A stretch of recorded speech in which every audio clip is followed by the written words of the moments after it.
So we get back from New York City and it's all come out, and I tell John Joseph about my past and it all comes out, but I still haven't told her. And we decide to make this into a weekly series. So we're making the series and I'm editing with the guys and we're like, are we really gonna put this heroin thing on YouTube? Yeah. And I still haven't told my wife. So we make the episode where I make the confession on the sofa that's in the movie. And what do? Because I'm a filmmaker. I go home and I play the episode for my wife while I'm filming her. Right. Right. Right, it's in the movie, yeah. yeah. And she wasn't very happy with that. But you know, I felt so much shame and I didn't know how to tell her, Jordan. And I was just like, what am I gonna say? So I showed her. And of course, like she was super supportive and like, you know, slapped me in the face, of course. But yeah. It was hard for her to hear, you know, it was hard, you know. She must have been wondering why you didn't, I mean, she obviously understood the shame element, but then also like, what, you didn't think I would still love you if you told me this? I mean, there's the balance there is tricky. It's tricky. You know, I guess I just wanted the right way to tell people, you know, and this was the perfect way just to try to explain this story. And like the moral of the story is this, is that, like, you know, addiction, you know, it doesn't have a race profile or a religion profile or an age profile. Like anyone can become addicted to anything.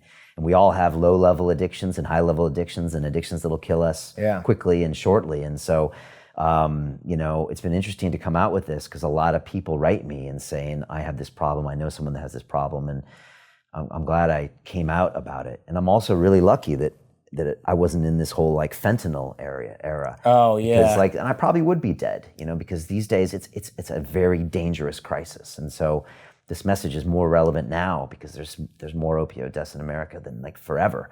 And it's a real crisis and people are watching their kids go down this route. And it's like something I know a lot about and I want to talk about and try to get people to talk about. The hardest conversation I had was with my 14-year-old stepdaughter, because she saw me since 6 years old grow up as this, she calls me the big monkey. I'm like this big gorilla that's always like in charge and this alpha thing and always helping her out and I had to sit down with her. That was the hardest conversation. I had to say, look, I used to be a drug addict. Oh man. It was really hard, but she was like, okay, thank you. And now actually we have these really frank discussions about drugs, but that was hard. I bet. Yeah, because you had to take this image that she had built up of you and be like, let me let all the air out of this thing. Yeah.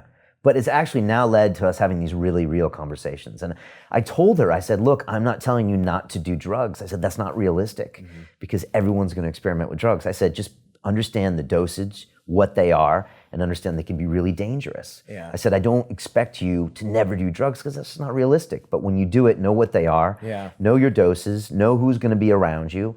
You know, if you're gonna do this, tell me about it. But like, let's have a conversation about it. I had a guest named Carl Hart in here, and he has a TED Talk that's called Let's Stop Abusing Drug Users.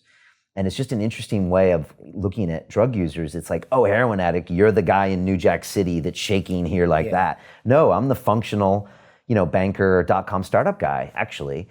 And yet I'm still you know, potentially going to die. So it's like, let's have these conversations and just agree that a lot of people use lots of different kinds of drugs all the time. Alcohol is actually a really dangerous, addictive, destroying drug.